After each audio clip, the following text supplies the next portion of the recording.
you switched from freestyle to street skating, we noticed you changed your look or image. Was this because, was this your own choice, or may plan B you're wearing baggy pants? No, it's just what everything's around you. You just pick up what's around you. Yeah? You know, yeah. But if you look back on it, was it really nice to skate this baggy pants? Everybody did. No, it was stupid. Okay. Was it really nice to skate 36mm wheels? You know what I mean? Yeah. It was just stupid. Or was it really nice to wear knee socks? Or was it really nice to wear short shorts? Or, you know what I mean? Yeah, it's just, okay. Or was it really nice to wear neon in the 80s? Yeah, but I can imagine short shorts. Yeah. It skate nice, but it looks awful. And the same with hyper baggy pants. Yeah, it's all fashion, so, you know.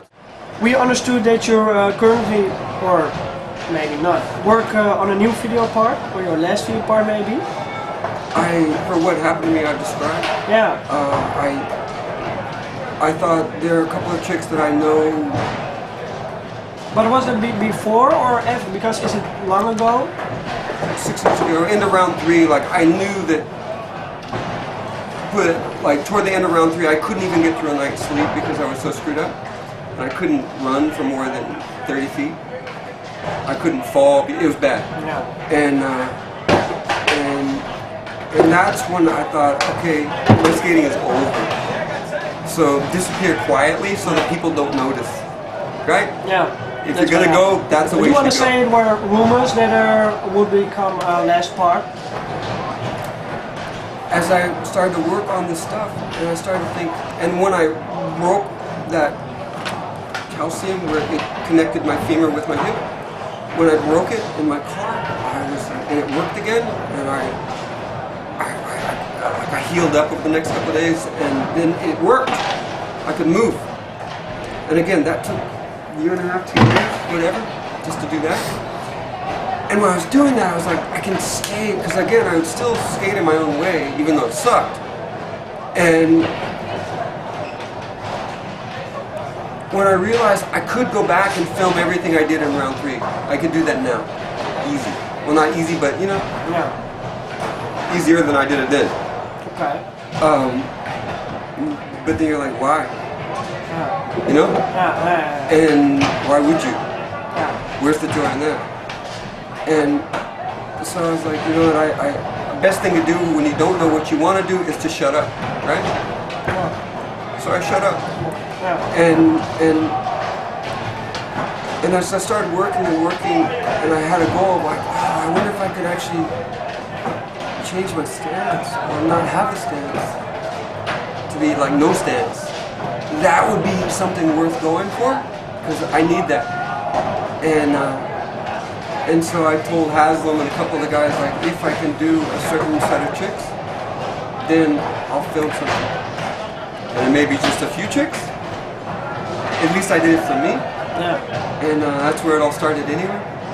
So in my mind, I'm so close now, like I could be within, like real close. And if I can do this, then I'll definitely film something. And it would be a joy for me to be able to film something that represented so much you. And actually pain. You know? And like dream.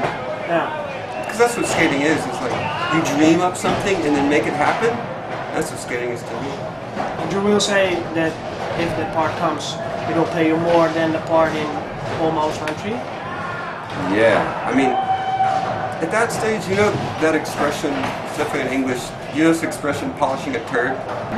No matter how much you polish it, it's still a turd. And I'm not saying my skating is a turd, but after a while when you do everything, I mean, it's a gift to me, I'm not saying that, but at the same time, yeah, it's like the same old stuff, it's just more polishing and it's less gratification, diminishing returns. Those are facts of life, right?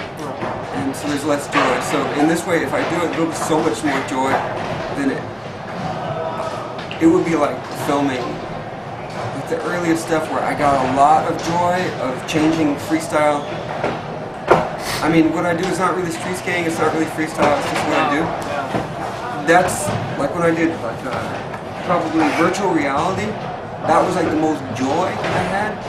And then when I did opinion, that was another like joy of like, wow, I'm doing something new for me.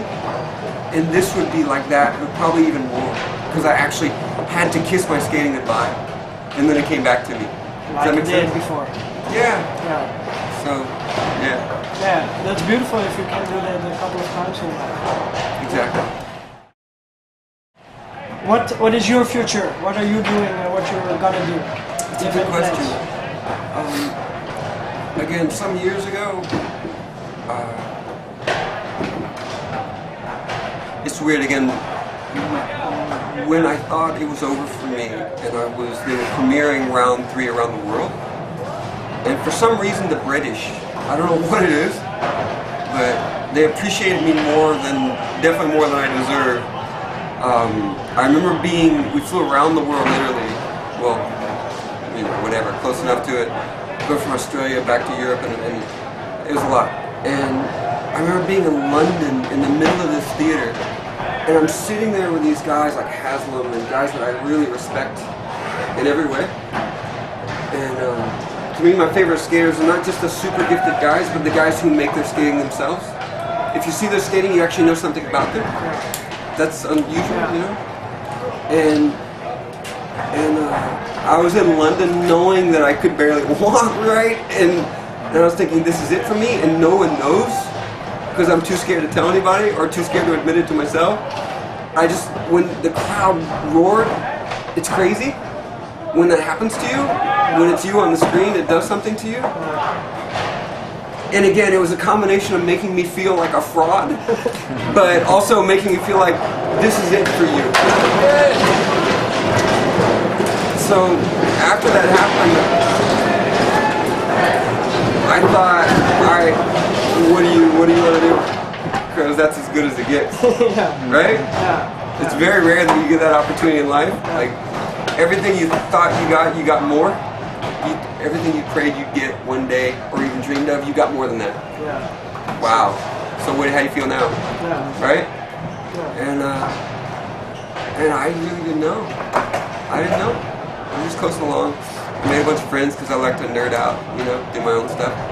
I made a lot of friends who are outside of skateboarding. Like I have a friend who's a research scientist, and a bunch of friends who are in the military, and different people, different stuff. And I thought, wow, for all that's been given to me, am I doing much with it? You know? That was a profound question. I don't know. I had business and it's good and I love it. Doing this, I can't even believe this, how people respond to me. It's humbling, you know? And I don't really know. I know what I don't want to do.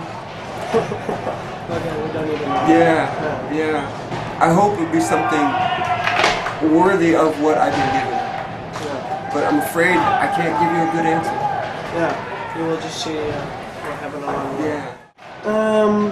Yeah. What was, you have ended enough, and also enough combination, but what was the last really trick you have had? I don't know, I don't look at things that way, I can't answer. No, okay, but there are enough videos made of you talk that you offended this, you offended this. I get what you're saying, but at the same time, you know, what is really mine? I don't see that. I understand it doesn't really mind if someone is the first to do that or first to do that. Or, you know, what is really mine? Well, you know, I get something from a little bit of, you know what I mean? None of it's mine. No, okay, I understand that. It's ours. But you have to be so creative to see it and to make it, and you are extremely gifted in that, you know. And that's why people are skating maybe like you or going to skate freestyle, because you inspire them. Thank you. But enough people don't have the creativity to make tricks themselves. And that's what I meant with what is your lesson? What was your inspiration maybe? Maybe that's a better question. That's a good question. I think that a lot of people, you know, everybody's got a story. And a lot of people, you know, everybody's got a story. We had everything we needed growing up, you know? But at the same time, I was drawn to skateboarding because definitely stuff inside me was broken, a little bit broken, and I didn't feel like I fit in anywhere, and when I found skateboarding, it was like, wow, you are what you do. Yes. And there was some form of the more that I was able to do, the more I became. And that's all I ever looked at. Is that was a greater articulation of who I was. Who are you? You know, you ask people, you know, who are you? And next thing you know, people like freaking reel off their name as they reel off where they come from. Yeah. And I can say, I reel off what I do. And for me, skating, the more I did and created or invented or whatever, the more I became of like, this is who I am. Yeah. Right? Yeah. So. But you mind people see you as some creator of or inspiration of tricks? It became very much the measure of who I was to me. The more I did. Yeah. And if I did what other people did, then I wasn't myself, I was them. Yeah. It was the process of individuation that gave me a sense of value of who I was. Yeah. You know? I think it's the same with what you said before, the realness, the not realness. Yeah, that's right. That's It right. was really real, you stay yourself. That's all you seek. Yeah. And that we also see you skating. Thank you. Thanks, really much thanks. Welcome.